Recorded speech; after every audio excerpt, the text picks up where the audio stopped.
Hey, I'm Jen, and this is what you need to know about those fabled green lists. Now, this is a list of 12 different destinations where you don't have to quarantine when you return home, but you will need to take a PCR test before departing. It's also super important to note that whilst they're on our list, we might not be on theirs. So, for example, Australia and New Zealand's borders are very much closed, but even though they're on our green list, you still can't get in. Now, this list goes into force on the 17th of May at 4 am, and they plan to check and update this list every 3 weeks starting early June. So, where can you actually go? Well, Portugal is currently restricted to residents and those travelling for essential travel, but the rumours are that that is going to change at the end of the month. Israel will be open up to vaccinated UK tourists from the 23rd of May, but only as part of an organised tour group.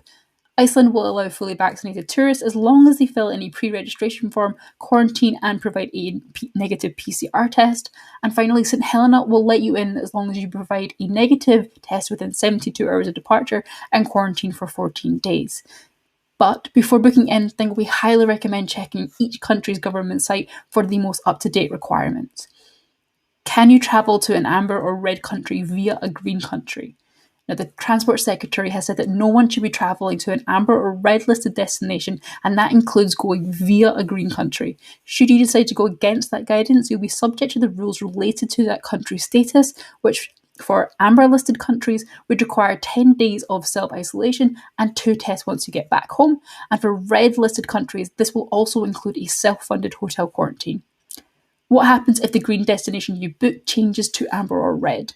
Now, it's worth picking a trip with flexible booking policy and checking with the airline that you're booking with beforehand, just in case. Now, keep in mind that if that destination does switch over to amber or red, you'll need to follow the quarantine rules once you get back home. And finally, where on earth are those South Sandwich Islands? It's a question we've heard a lot about all weekend. You'll find the South Sandwich Islands in the south of the Atlantic Ocean. Now, no one actually lives there, and it's only accessible by boat with no visitor accommodation, but they do have some pretty majestic king penguins. Take a coat if you decide to go, you probably need it. Now, if you do have any questions or you want a hand with this green list, pop them in the comment section below or hit reply and we'll do our very best to help out.